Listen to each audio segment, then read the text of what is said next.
Is it live or is it Memorex?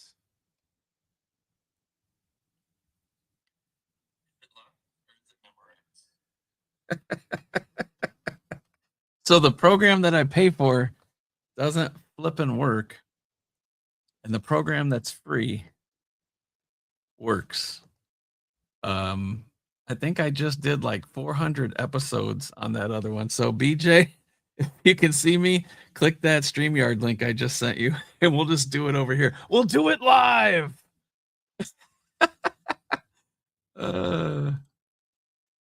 Oh my goodness. I got one for you guys. Here, try this. Oh no, it won't let me.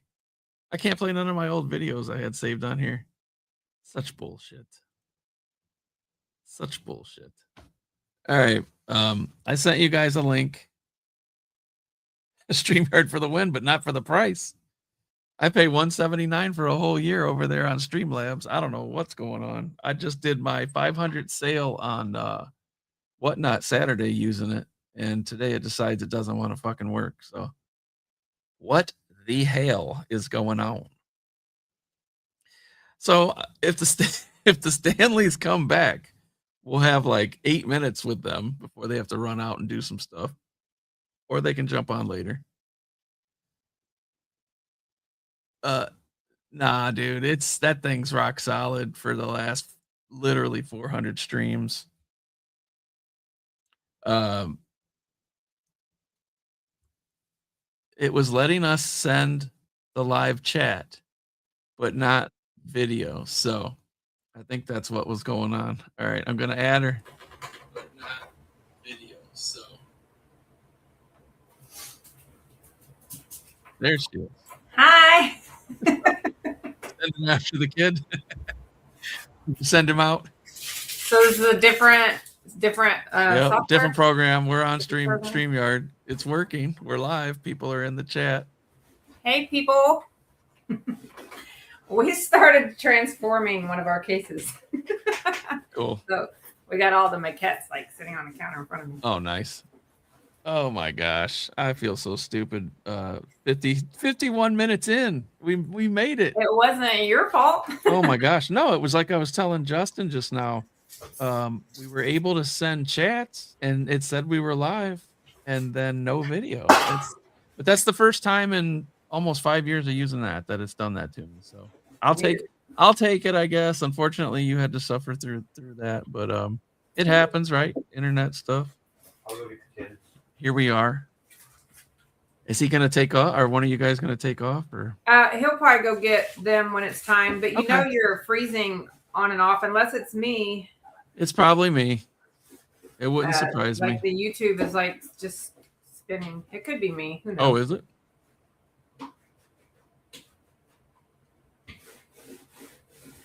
Mine's going good. I'm on fiber internet, so it seems to be working.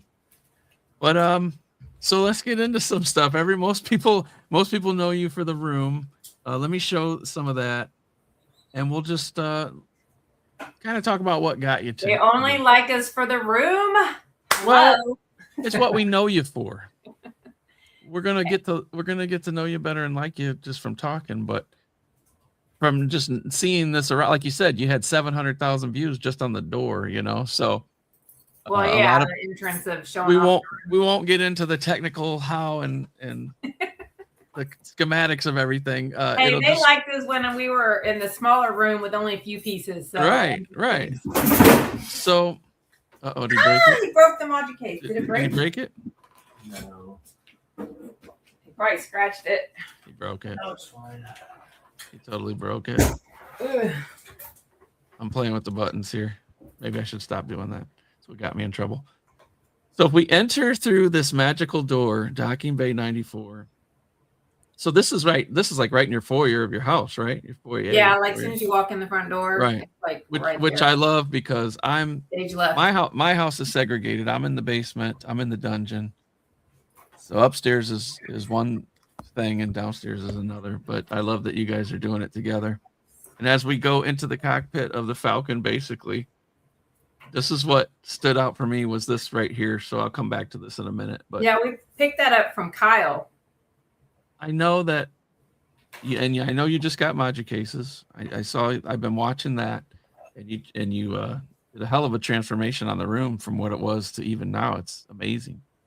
Um, and so I'm not gonna probably show half of your stuff, but we'll show a lot of it, and come back around to that cockpit area where you're hanging out now. Because what I want to talk about more too is like what got you into Star Wars to begin with, not just to build this room, but like where did it all start for y'all? For me, it started after I married that man over there. He got you into it, But right? he was already way into it. Right. You're in my chair. I'm in his chair. Here, you want your chair? No, I'll sit. Sorry, he was trying to put the case back together. That's okay. Yeah, for me it was seeing Return of the Jedi in the theaters in 1983, Mm-hmm. and ended up getting the Kenner toys after that, and playing with that as a kid. Yeah. And then I went through a period of not really being into Star Wars. The prequels came out, super excited, but first off, didn't really like the prequels. Yeah. I love them. I do like them now. I love all of it. But it wasn't the original trilogy. Was that where you came in, BJ? Was during the prequels then? Well, we got married in what, 20? I mean, is that where your fandom started for the movies though? 13? Yeah, she was more of a prequels person, I would say. Okay. Well, because I love Padme. I got to see them all in the theater. And when you mentioned Return of the Jedi, I thought it was funny because my dad took me and he fell asleep in the middle of the movie. I'm sitting there going, how can you fall asleep? This is awesome. The scene where the Emperor's zapping Vader and Luke with the lightning and he's over there snoring, it's just a funny memory. But when it comes to the flash forward to the prequels, like you're bringing up, I got to take my kids to see episode 2 and 3. And my daughter was old enough at 3 that she kind of knew what was going on. And I took them to a midnight showing of it because it was the early show or whatever, Yep. before it was released. And she's over there talking about Anakin turning into Darth Vader, spoiling it for people and stuff. It was great.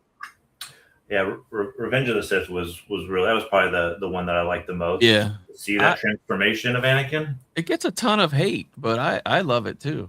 I think it's great. We got our youngest daughter watching them with us. We kind of told her she had to. Yeah. Well, the So now animated she calls him Father. That is his name, Father. The animated stuff, there's so many seasons of Clone Wars. I can remember my kids just having it on in the background, not really paying much attention to the story. And then me sitting there looking over their shoulder going, wait a minute. Anakin did what with the Force? Yoda did what? I mean, it has some deep, deep story in there. And I tell people a lot when they talk about, Mandalorians were introduced in the vintage comics, but not necessarily in the other lore for a while. So there's some seasons of Clone Wars, like I think it's season 2 is all about Mandalorians. So then when you come forward and see this show, The Mandalorian, you're thinking Boba Fett, it's giving you those classic vintage vibes. Yep. And then you're getting this story about, oh, there's somebody else in that armor. Like, I get it. There's a whole bunch of them, So it was really neat to see that. And I tell people all the time, like, go watch the animated. I don't know why they put all that in the animated, but it's there. But I passed on it for years because me too. It's like we watched it animation. together for the first time. So. Yeah, me too. And they're long seasons. They're like 22 episodes. Oh yeah, we binged them in like just a couple months. Once we watched the. He started out wanting to watch just the main story ones. I said, no, we're watching every one of them. Yeah, there's some really cool stuff in there, like the Darth Maul animated and stuff like that. I feel like is kind of like, well, you did that in Rebels. What are you gonna do new? What are you gonna do fresh? But I'll take it. I'll take whatever they put out. I think it gets a little confusing for the casual fan when these movies jump around the timelines. There's nothing. When we were kids, like you're talking about Return of the Jedi, you had the 3 movies. Like the first one came out, you just considered it Star Wars. Then they tell you it's episode 4. And then you didn't really think much of it. There's the next one, episode 5, the best one in my opinion. Then Return of the Jedi. And then years later, you get these prequels, but they're somehow still sort of in order of the characters are common. You know who they are. their stories are being told from a different perspective, from a different point of view. And now it's like, oh my God, you have to have somebody sit with you and tell you, oh no, that's not with the original movies. That's new. That's later. And they're doing Starfighter. They're doing stuff with Rey. They're doing stuff with all over the place, so it can get daunting to keep up, but there's nothing like seeing them in the theater. So yeah, we've gone back, and when they come back out, we've watched them in the theater. We've even done the ones in the symphony, the orchestra. Yeah. Those we went and saw Return of the Jedi last year in orchestra. They're gonna have, the new movie this year coming up in May with Mando and Grogu, and then they're gonna do the anniversary next year. Is gonna be pretty awesome too. So I'd like to go back and see that one. I was just a little guy, 77. My older brother took me. I didn't know what was going on. I was probably paying more attention to the seat squeaking than the movie, and then the following year they did that birthday. They had the posters with the birthday cake. The movie had made it a year and it had been this huge success, and they re-released it in theaters. And that's when my brother took me again, probably 5 or 6 times that summer. And then I got it. I was like, okay, now I'm in love with this. And that was 78. So that's when the toys were already on the shelf by then. And then it was off and running. But I often tell people, like the nerdy kids that were in the know, that had the comics and the books and could argue about the story, I was completely lost to all of that for years. I didn't have that in my neighborhood growing up. And then when I had my kids, I'm buying them Clone Wars stuff, basically, Attack of the Clones and stuff like that. So by the time I start getting back into vintage collecting, it's like learning everything over again. I'm like, wait a minute, what book? Who's Thrawn? What happened? Yeah. But that's cool. There's always something new. Just like I've recently gotten into trading cards. That's a whole different world, but it is so amazing with the art and different things. It's just another rabbit hole, another thing of collecting. She mentioned we don't need any more rabbit holes. Yeah, you mentioned the maquettes or something like that, and all, like behind you with the Han Solo and all the different stuff. And it's like, how many companies make those? Somebody's gonna make it like spot on to the movie. Somebody else is gonna make it so, and then you got a guy 3D printing them. Like I made one without the frame around it, and then I pick like Justin Utini Design. I pick his brain, and Rex and all these other guys, Joel Hazy. I'm bugging them for files, bugging them with questions. How do I do this? How do I do that? And make my own little family back there, and stuff like that. And just like what you guys did with the room there, it's all what it culminates into what is special to you. How did you guys settle on the design to have it be somewhat harken back to the Falcon? Well, when I decided I was going to give him, this used to be my craft room, like this whole room. Oh yeah, I remember seeing the clean out. Crafts. Yeah. So when I decided, I remember wondering, where is she going to put all that? He loves the Millennium Falcon. So when I decided that we were going to swap rooms, I designed this arch in Lightroom, and he had no clue what I was doing. Yeah. I just said I was going to do it, and he had no faith. But then he helped me put it all together. And once it started coming together, he's like, how did you get this? How did you get this to work? I said, I don't know. I just used my brain. Yeah. My big brain. Yeah. The arch went in with no issues. It was the perfect size. Yeah. Yeah. I just measured it and I was like, okay, I'm going to design it. I designed it in Lightroom. I cut it out. He helped me put it together, and then we built it into the room, and it was like done. And then he decided he wanted, well, I guess we both decided we want the sliding door, and I was like, oh, let's do a Star Wars door. So that's how the docking bay came about. We painted the outside because it was already like an arch kind of shape to the room before. It was just open arch. So we built the wall by ourselves, put the electric in by ourselves. Yeah. And then put that sliding door in. And then I laser cut the file, created the file in Lightroom again, and then just did the door, weathered it. And then we bought a Docking Bay 94 sign from Regal Robot and hung it right outside. There you go. So you did a lot of stuff for yourself. And we picked the Falcon cockpit up from Kyle, but it didn't have any chairs. So we bought the chairs from the original, the people who made the original chairs for the Millennium Falcon. That's where we got those from. Oh, wow. And then we attached them to the... Yeah. We made a new base, and we attached them to the base. So I was watching when you guys were putting it up at the very beginning in the arch, because I have lasers too. Go figure.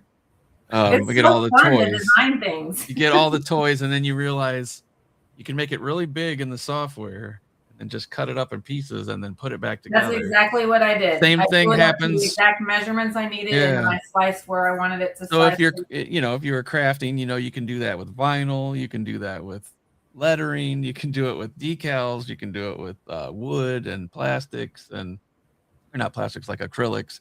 And then 3D printing. When I got into 3D printing, it was like, oh, there's just one more dimension I can play with here. Okay, so now I got a 3D printer. I've got the UTF machines. I just now got a UV printer. Oh, nice. But no, I have not started using it, Justin. I'm really afraid to use it. You got the UV make? You got on that too? And I can't clean my print head, so I haven't used it. Yeah, I'm not getting on that. But that's what's cool. Like I've got a beam right behind me here, about 5 feet behind me. So I was thinking about doing a little false wall. So when you guys were doing the door, I was really paying attention, because I'm like, that would be great to have it right behind me. When high command walks by, the door opens up and then smoke comes when she comes in to tell me to get out of here. Get upstairs. Yeah, the door is one of my favorite things in the room. Yeah, I really like it. Just wave at it, and I looked at so many companies that make the openers, and so many different ways until your head spins. There's so much. I actually am an affiliate for the door company. Okay, then we'll have to talk. If you need that door, you get $50 off. Use my link. Okay. It's really an awesome door. I love it.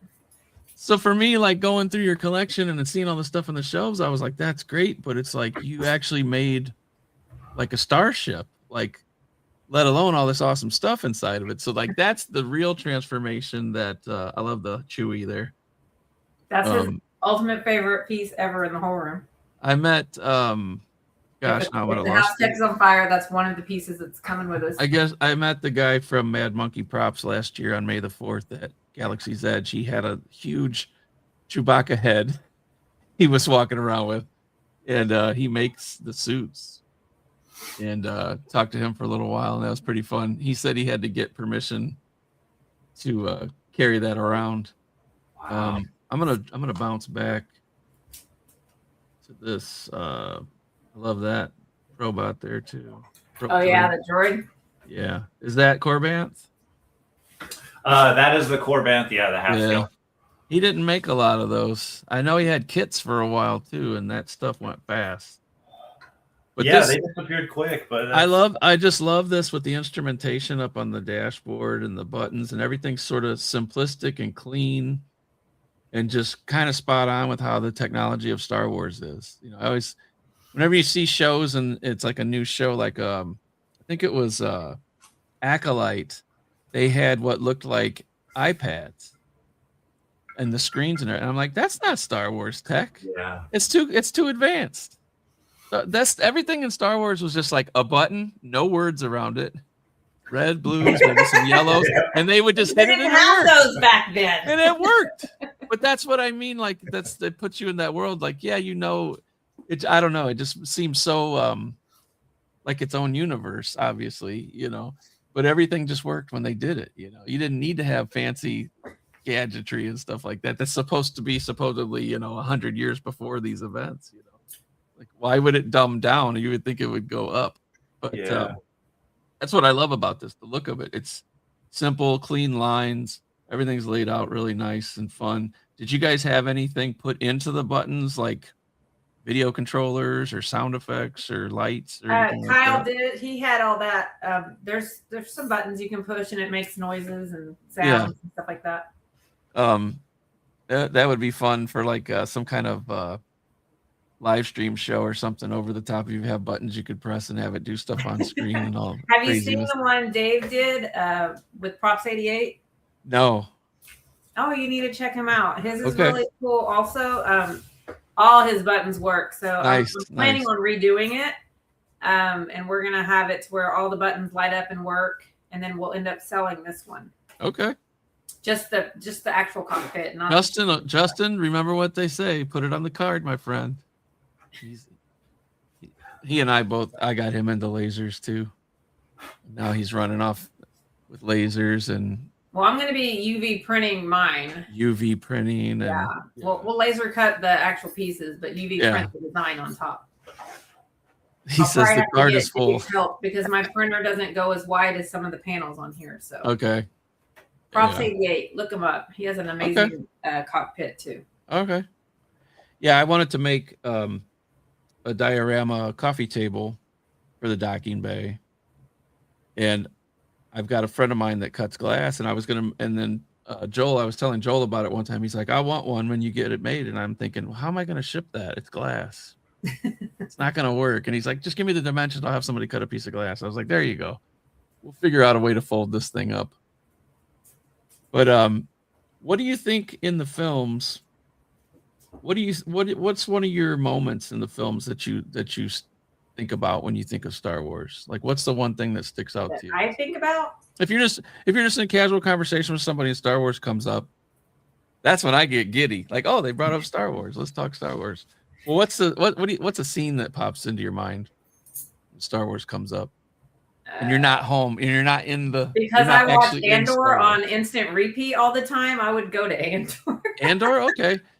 Another one that is like people are so picky about. I thought it was excellent. I thought a piece of Andor that stands out for me is the character Luthen. Oh yeah. And where did he get these antiquities and the ship that he had with the laser, the big I love his lightsaber wings, the lightsabers. I even technology. Where did he get it? Where did it come from? What does he know? And I love that they never told us. They did a little, but they kept the secrets. Yeah, they went a little bit where on they should be. Story, but they didn't. And I thought, wow, that was done so well. And even Clea, up until the end, you thought this is a boring character, and next thing you know, she's murking everybody, and really, like the rebellion's hero of the show. Yeah. What she did at the end to save his secrets. Just wow, just so amazing. Luthen was just so unusual, so out of left field, and had all these things that were so Star Wars and just amazing. And I jokingly referred to his ship as Laser Wing. But it was like, is it Sith? Is it Jedi? How the heck did you get it? I want to see that story. Show me some of that, So that made me really feel like I felt when I was a kid, and your imagination's going around when Han Solo's talking about this Kessel Run and all these other things that he wants to do and run off with the money. He's like, what's this guy gonna do? He's a scoundrel. He's a nerf herder. What's he gonna do? Like, you know what I mean? Like my mind chased that a little bit. And I guess writers took care of that in the books and everything. But yeah. You mentioned, Greg, earlier, Return of the Jedi. Are there scenes in that still stick with you from that movie? Yeah, there's two scenes that still stick with me. The obviously, Jabba's palace and the creatures. You got Han and Carbonite. Leia coming in as Bausch. But all the creatures and Jabba, that's one of my favorite scenes in there. And then the scout troopers with the speeder bikes on Endor. Yeah, that people couldn't figure out how they did it. Yeah, like how fast they were going, and then when you find out that it's just some guys walking through a forest. Yeah, it's okay though. What they did with their imagination, just put it on fast forward.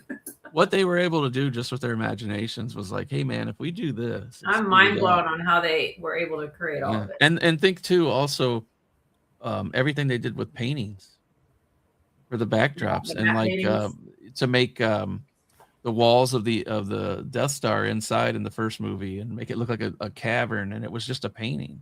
Yeah. Every time we see the scene where Darth Vader's walking through, he goes, every single time, I can't believe that's a matte painting. Yeah, isn't that amazing? After you know it, it takes the magic away a little bit. But when you don't know that, you're like, how? Yeah, because then I'm staring. I was like, is nobody moving? Right. When the Emperor comes to visit, and he walks out of the Imperial shuttle. Yep. The army is a painting. There's not a bunch of people standing there. There's a few, and then the rest is just perspective. It's just so amazing how they were using these old school techniques. And I got a lot of those feels back when like I said, when Luthen was running around doing stuff, and then you'd see little pieces in his shop and they're kind of slowly revealing stuff to you. And I just kept wanting to see in Andor. I wanted to see Mon Mothma. They kept talking about putting together a fleet and an army and getting funding and money and the shipyards and all this different stuff. I wanted to see like a blast door open, and out in the space was this armada. You know, I wanted to see that, but in your mind, it was coming together so you would see it in A New Hope. You know, and just like in the trilogy, in the very first scene when Darth Vader walks in and the smoke clears and you see him for the first time, it scared the crap out of me as a little 5-6-year-old kid, right? Now you go forward to Return of the Jedi when Luke's fully trained and he comes in to the palace. He takes off that robe and he's wearing all black with the flap open to show the gray or whatever. I freaked out then too because I'm like, is he dark? Is he bad? Yeah. You didn't know, Yeah. like, because you knew he went somewhere. You didn't know where he was at. He comes in looking fresh, you know, and ready to go. And he had been through these other things in the middle movie, and he's got the glove, and you're like, what is going on with this guy? Is he the Vader now? Like, it was.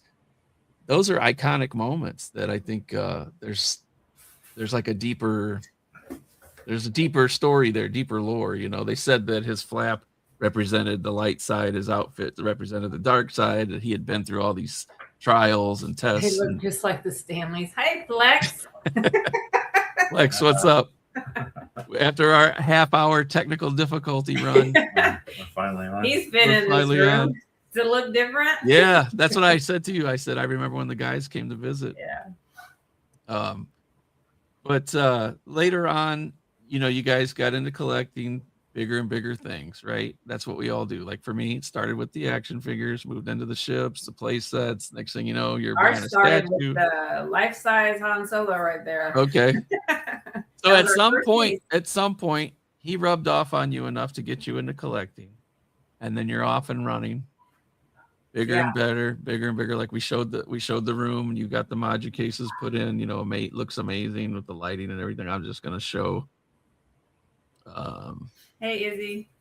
You know, this is just like one. This is like everybody else. Well, not everybody, but a lot of people. It's like one corner of a giant room chock full of awesomeness and the probe droid that everybody was after last year. Did you guys go to Disney and get that? I made that probe droid. You talking about the Did you? mouse droid? The mouse droid. I'm sorry, the mouse droid. The mouse droid. We got online. Yeah, we Okay. got that. And I even we were got lucky one enough. for Scott and There he is. James. We had an extra. Okay. Yeah, because I was in Florida and we went to Galaxy's Edge that day. I don't like To get crowds. the- I just hit. I had never. Cart, until it actually got into my cart. 100,000 times. If you haven't been to Galaxy's Edge, you got to go. No, we've been. I Have just you? didn't want to go to get that. You know, actually, the crowds for that weren't that bad. You got a queue and you went and waited in line when they told you to come get in line, and it really wasn't all that bad. But I had never been there on May the 4th, and I just wanted to experience it just one time. And I went and met a lot of the guys and in the collecting world, that YouTube and stuff like that. And it was a neat day. But I just saw that you had that, and I have it too. And it was bigger than expected, priced better than expected. They shipped it to me for $12. I couldn't beat Oh, yeah, it was that. only $99. And it was a great day. It was a lot of fun, but man, it was so hot that day, and people running around in full outfits, Jedi robes, suits, gloves. Oh my goodness, boots. And then that night, it didn't really let up too much. And I was standing there with George Medina and Obi Pete, and we're watching everybody gather underneath the Falcon with their sabers lit up, and it was just the nerd heaven. I'm gonna run and grab daughter, but I'll sit here. Okay. Yeah. It was I'll awesome. I'll be back. Okay. It was an awesome time. But yeah, I would tell anybody. We went to Disney during Christmas. Oh, So we were just there. and you don't like crowds? No, Christmas to is wait in bad. line to buy something. Yeah, I'm yeah. fine waiting in line. It was ride. cool how they did it, because I actually didn't spend much time in line. They just said, come back at 1 o'clock, and I It's think a I stood in line chaos. for maybe 30 minutes or something. It was nice. But when you guys started getting into the big stuff, so you get the Han Solo and Carbonite, you immediately start thinking, I got to get something next to him, right? Is that what- Hold on, I gotta send him an address. Oh 'cause no, tell him he where to go. wanted to go, and he doesn't have the address.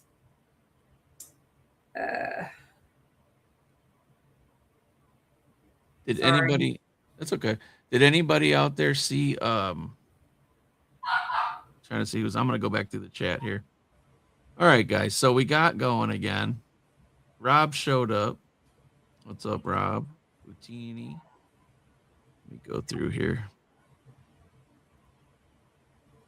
Cat showed up. What's up, Cat? Dragon Bud showed up. Gap was here for the 7th time. So many people were jumping on and off, on and off. That is the weirdest thing. Weirdest thing. She thought that you were sitting in front of a green screen. Super jealous now, she says. Who thought that? Cat. There's no green screen. Justin says the room is definitely something to be proud of. We have some ideas for some projects, and that is inspiring. That's what it's all about, man. Yeah, we have some boxes over there. Sorry. Is Collect showed up? What's up? Just going through, and then we said hello to Flex earlier. Izzy says hi to you guys. Hey. Let's see. Everybody's talking to Flex. They always talk to Flex. Flex coming back by in during Rebel Scum. Was that in August? I think so. August or yeah. I think it's in August this year. Yeah. Tony, Star Wars Sith, is going to be at it. He was talking about setting up. He does the Star Wars trading cards for a living now.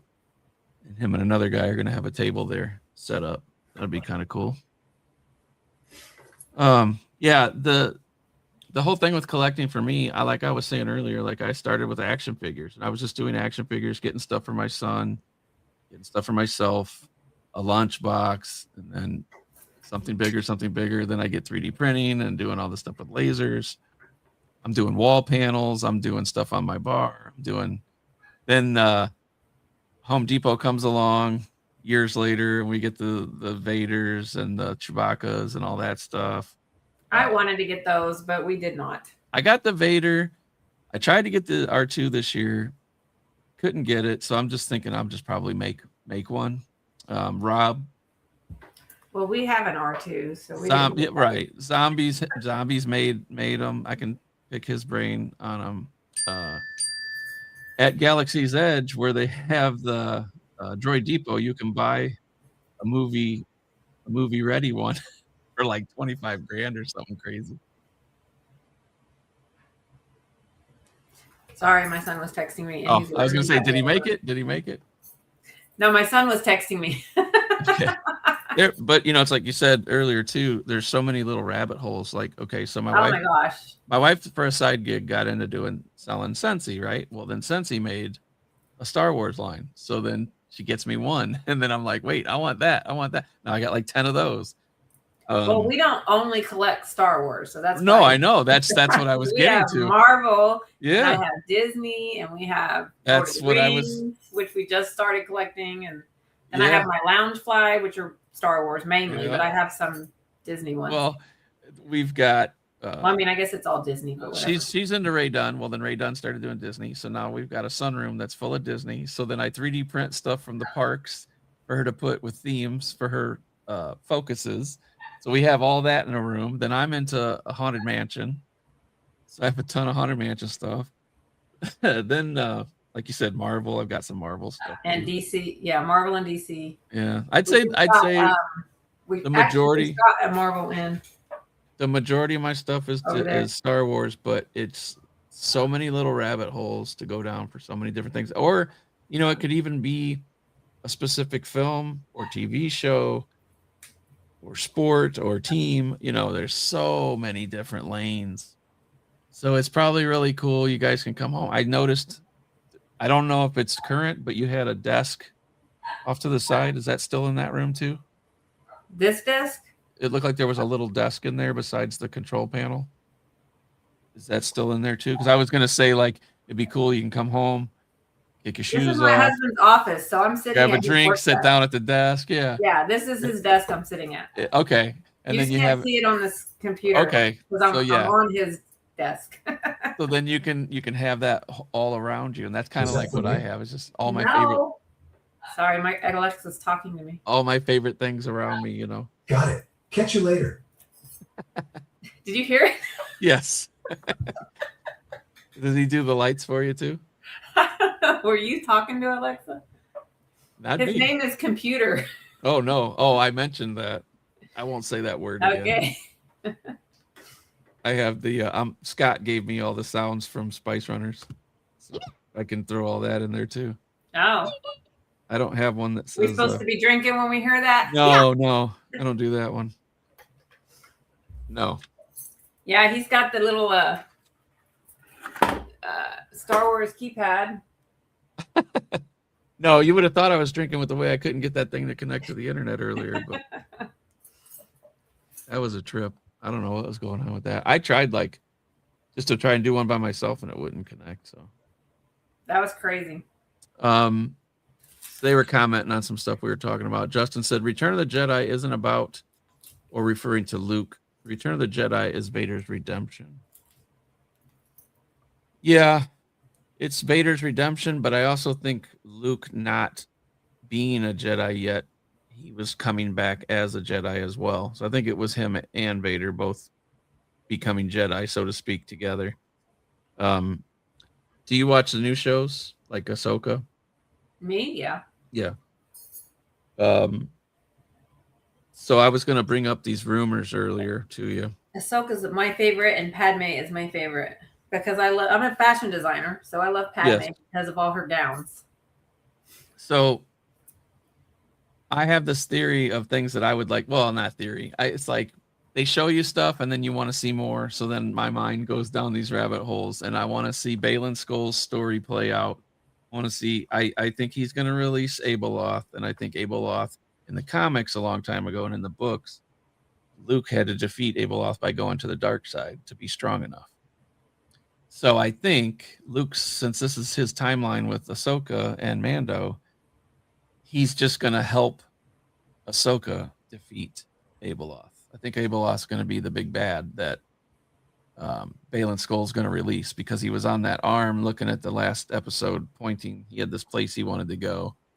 I think he's going to go down to one of these dark caverns or something and release some sort of dark side force, power, whatever you want to call it. And I think it's going to be Abeloth.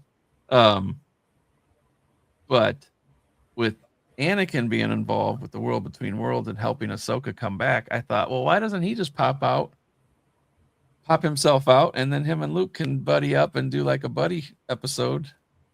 I thought that'd be pretty wicked. It's a little far-fetched, but I was like, well, they're in the same timeline now, all this jumping around with timeline stuff. Why not? Yeah, I get so confused sometimes with the timeline. Maybe Well, because of all that. And that and they did that during, was it Rebels, I believe, or was that Clone Wars, where they did the World Between Worlds, and Ezra was able to save Ahsoka, and by kind of reaching through a door in time, and people don't like the whole time travel thing in Star Wars, and I get it. Yeah, that was all weird to me. Now that it's introduced and now that the door's open, I mean, he was there. Ahsoka got to hang out with him. Why can't Luke? So maybe we'll get to see that. I don't know. It'd be interesting to see where they go with that, or if they just leave it alone and don't go back to it. I don't know. So there was some big crazy rumors. One rumor, I don't know why people keep saying this. George Lucas is going to come back and help. Yes.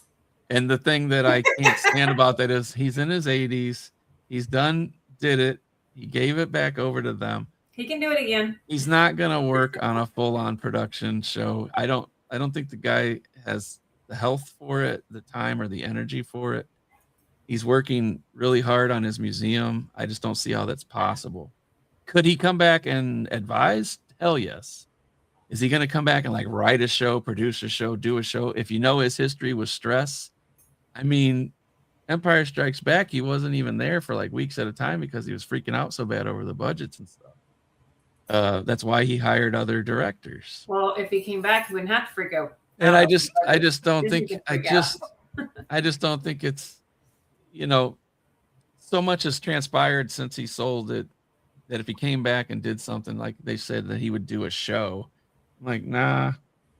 You know, he was at the set for Mandalorian several times, and they would ask him questions, and he would give pointers and give opinions and stuff. And I think doing that is probably more along the lines of what could happen for him easier now. And it's, you know, it's not necessarily that Kathleen Kennedy's out of the way. I think it's that Bob Iger's out of the way. Because Bob Iger was sitting there when he signed the deal, and Bob Iger's the one that would tell them, I don't want to see this show. You're not doing this. You're not doing the Kylo Ben show. You know, all this other stuff. It was getting poo-pooed from higher than Kathleen Kennedy, and she was like herding cats, I think, for all these years. And I'm not saying she was without fault, but I think a lot of people say, oh, well, with her out of the picture, George would come back. I don't think she was the problem for George. I think the problem for George was the corporate level that bought it from him.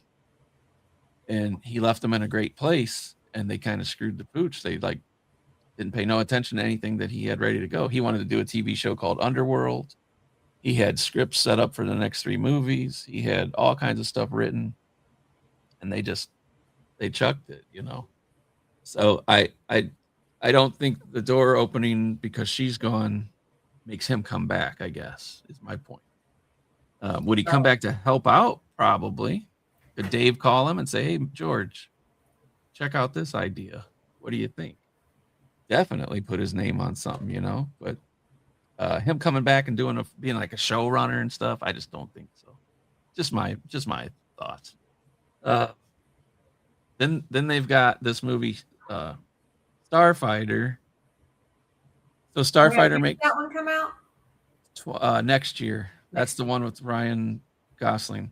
So you say Starfighter. So when you hear the title Starfighter, do you think of a guy fighting or a guy piloting a ship?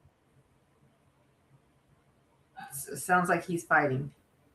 I felt like Starfighter was a pilot of a ship, and then they let the spoiler out that Tom Cruise visited the set and was videotaping a lightsaber battle. So I was like, okay. I saw that. I was like, okay, that's weird that they mentioned lightsabers. Tom Cruise shows up and he's filming a lightsaber battle. So now we got lightsabers in this thing. So then there's the rumor that Rey is going to show up in this film because it's after the events of episode 9. That would be cool. I love Rey. I like Rey. I do like a lot Rey. of people I don't, but the only thing I didn't understand was why she became so knowledgeable in her skills so fast. I get it. You only got so much time to tell things in a movie, but it's like there was no, like Obi-Wan Kenobi was watching over Luke and kind of came into his orbit and then started to guide him right from the start. She didn't really have that. She just instantly knew how to do stuff. And I was like, it's fine with me if you want to repeat the old stories, but like give her an Obi-Wan. Who's her Obi-Wan? They didn't really have that, you know. Luke was supposed to be it, but it was like too little too late because they set him out. They set him on the bench for a whole movie. Yeah, and then she could talk to Kylo without even. Well, and you could say there that he initiated that because he learned a lot, right? Because she could see him and he couldn't see her. I didn't even get that. And there was times where it went the other way. And Greg's commenting, Rey went from 0 to 60 in like 3 seconds. It's so. Why didn't they? You know, they were searching for this map, this piece of map in the first movie, and it was going to find Luke Skywalker. Well, why didn't they have Luke be found early in the movie, and then he could have already started the Obi-Wan journey with her? Like, why waste the guy's time and only have him in the last 30 seconds or whatever? Because that's how it was written. I know. It's just silly. It's just silly. Those are my toxic fanboy beefs, but I mean, I liked it. I like seeing it in the theater. I did like Rey's character. I just, like I said, she just zombie. Yes, we can. That's funny. Time travel. Oh, I'm sorry. I wasn't paying attention to the chat. What did Gap say? Time travel like Dark Shadow soap opera. Okay. Rey went from 0 to 60. Lex saying what's up. So yeah, and then the second movie, like second movie was like, let's just kill all the old people. Let's just kill everybody from the originals and keep going. I don't know.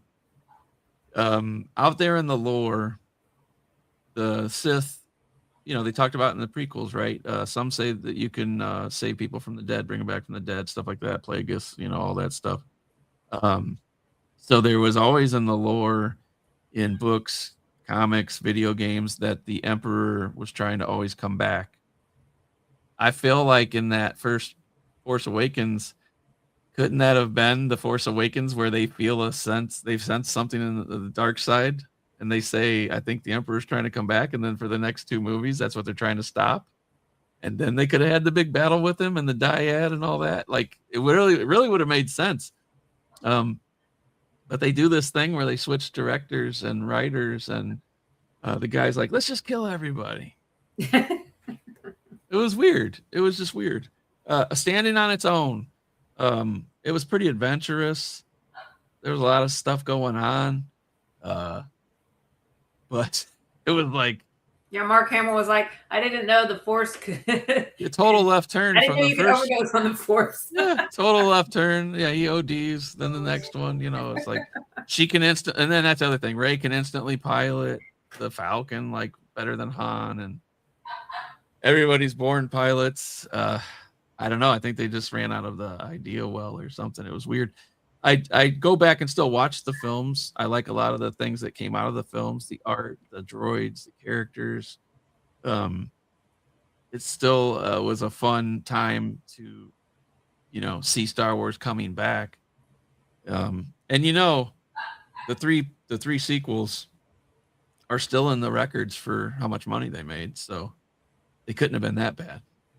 No, I think the third one's still in the top like 15 or 20. It was over $1 billion.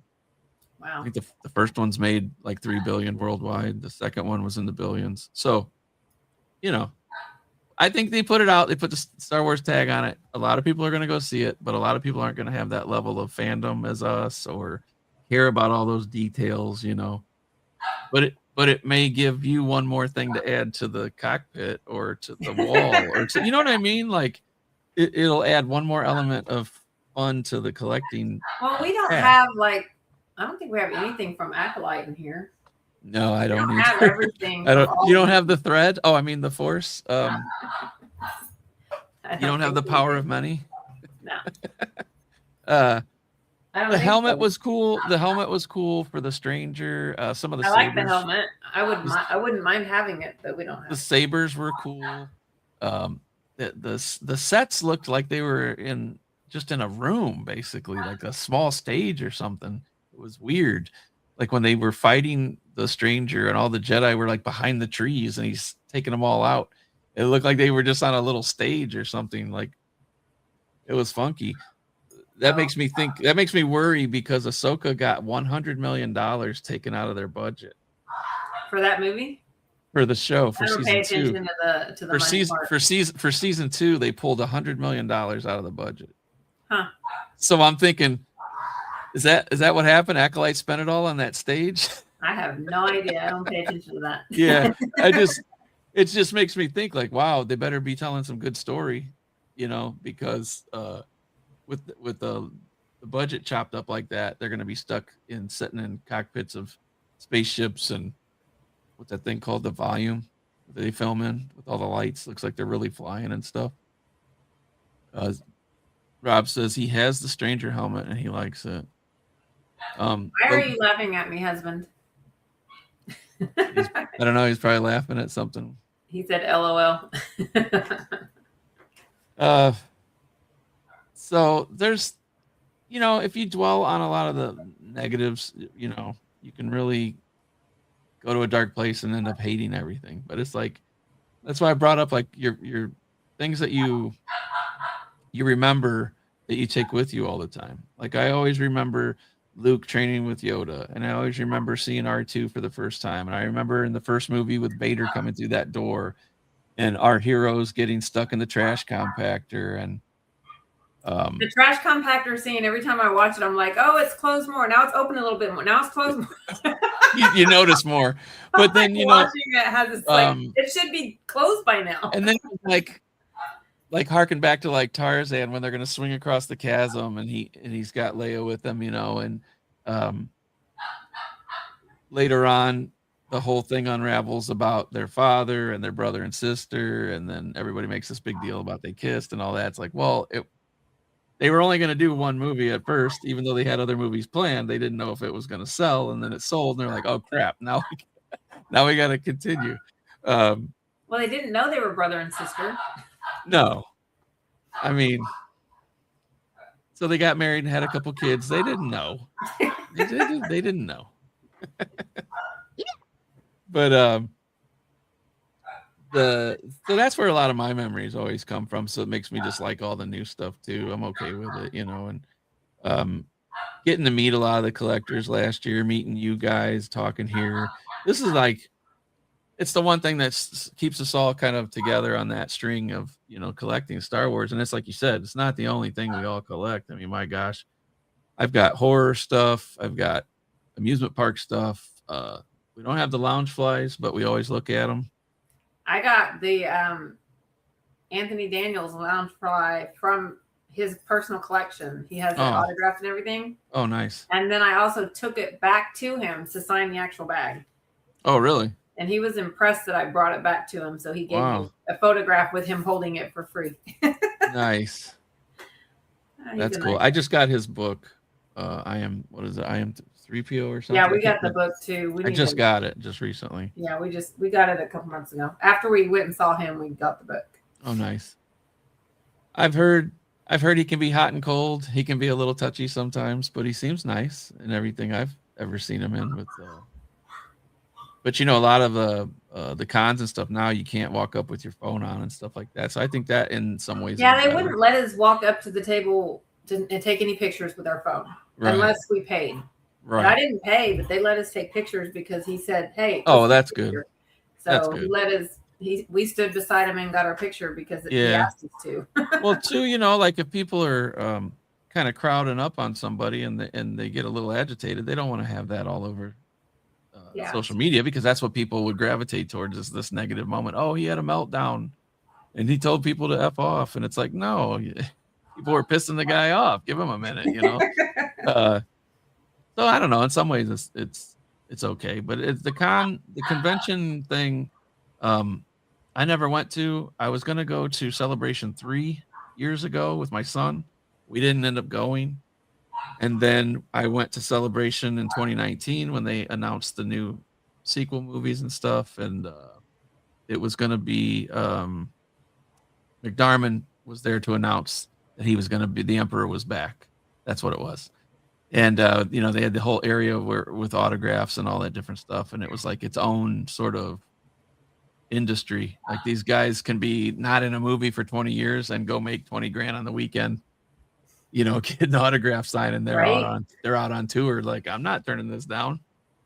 Rob said he printed a 3PO bust for a guy. He had it signed by Anthony Daniels when he came out to Australia for Comic-Con a couple years ago. Oh, nice.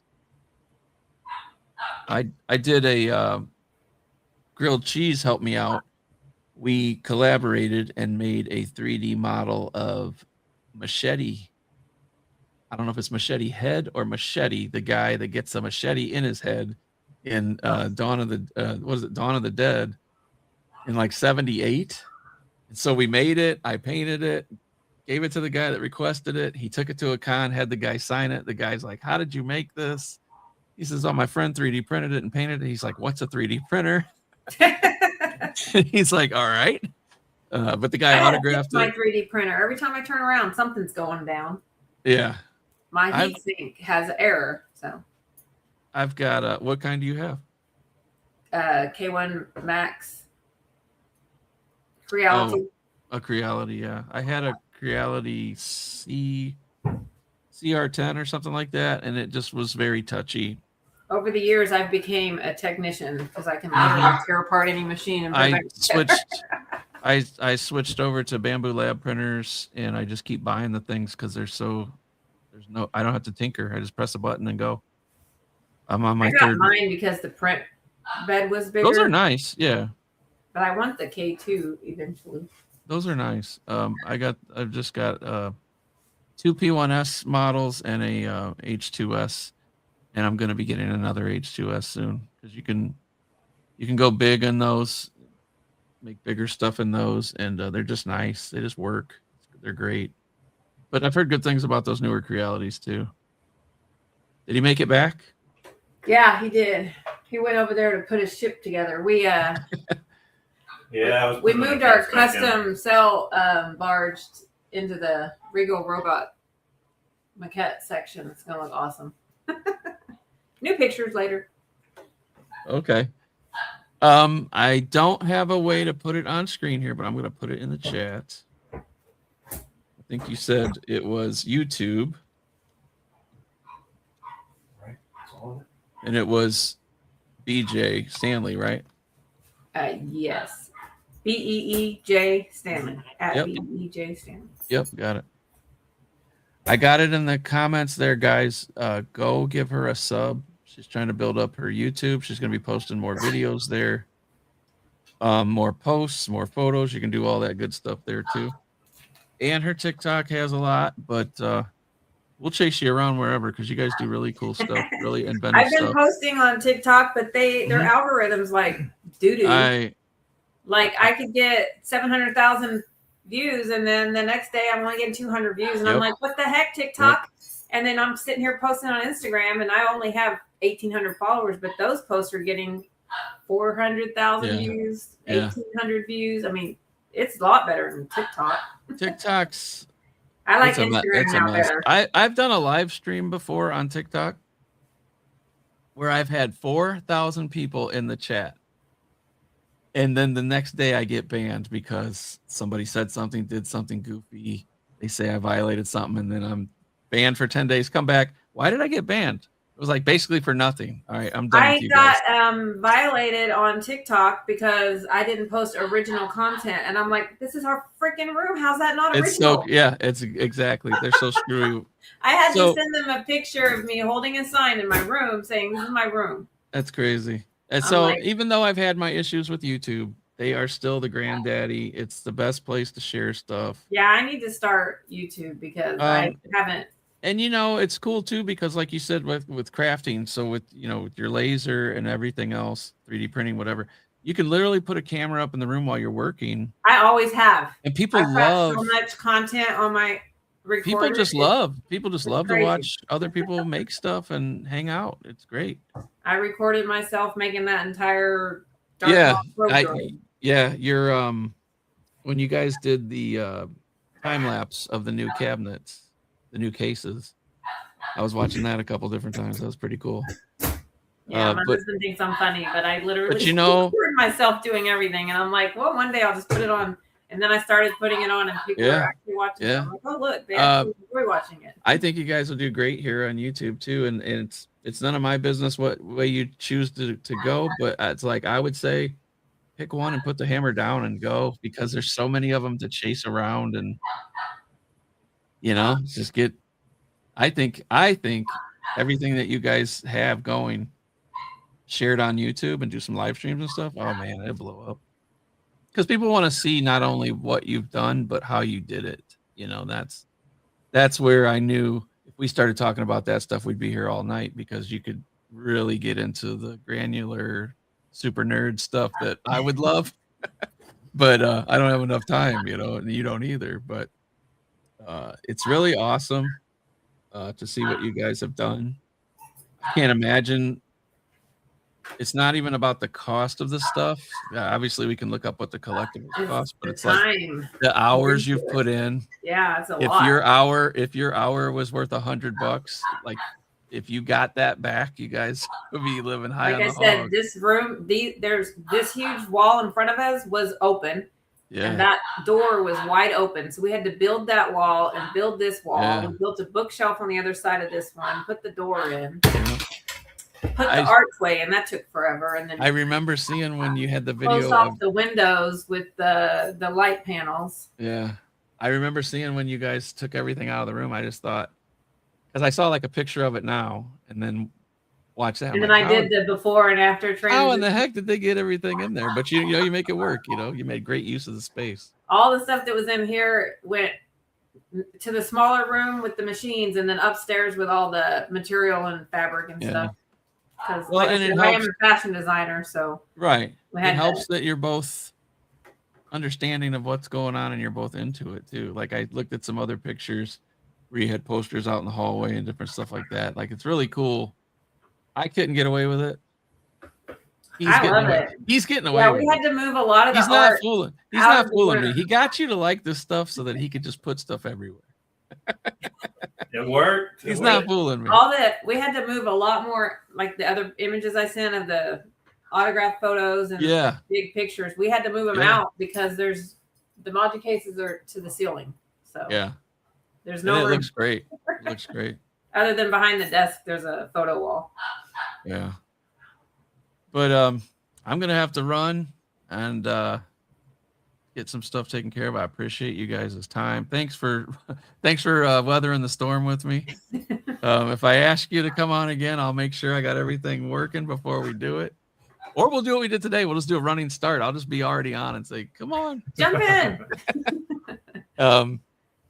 You know, I've been doing this for a really long time, so it's like I'm like I can just jump over to something else, but this is crazy why this thing didn't work because I'm always helping people. And it's awesome that everybody just kept rejoining. Like, well, you know, most of the guys I've helped set up their own channels and all this other stuff, and they're like, "Look at him, big dummy, doesn't know what he's doing." I was like, you know. But also, if any of y'all are coming for Rebel Scum, you're welcome to come by the house. Yeah, I think George is coming over. He's gonna do it. So there's Ricardo. What's up, buddy? So in the chat, I put the link for their YouTube. Sorry, get on there and follow. They're gonna be putting more content on there. Check them out. Everybody knows you guys that are here, and we'll just keep coming back. Get on there and go live. And I think you got to have 50 subs to go live on mobile, but you can go live on a computer anytime. Oh yeah. Like I said, I don't know a lot about it. I'll have to pick your brain. Yeah. Yeah. And we'll use a program that works.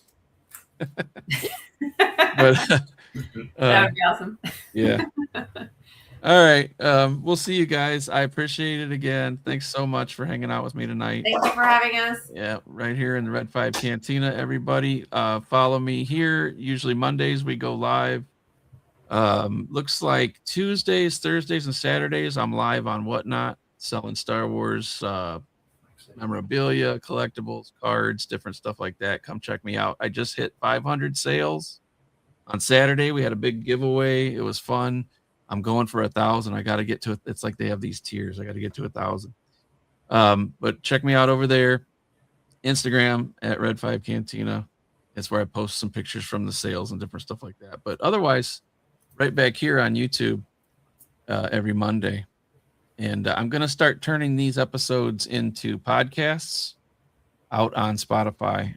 So that way people can listen if they miss, in a couple different ways. So thanks to the Stanleys. Appreciate y'all for letting us take a look into what's going on in there and all the cool stuff, that got you there. We can have another conversation again anytime. And again, like I said, everything will work this time though. And totally awesome. It was fun though. I appreciate you guys. Everybody out there, love you guys. May the force be with you. Izzy, Flex, Ricardo, Rob, everybody that showed up. Appreciate you guys. Justin, everybody. Thanks a lot. Thank you guys. And if you guys would do me one favor to help them out too, share this in your from your YouTube. If you're on your YouTube account where you can post, share it on there and link their channel to it. And share it on your socials and stuff like that. Get the word out, help them out, help them grow their channel. Help me grow mine. This is my new channel again. I think we passed 75 subs this week, so that's awesome. And we'll see you guys next time right here on Red 5 Cantina. See you guys. Bye. Take care. Bye. Bye. Peace.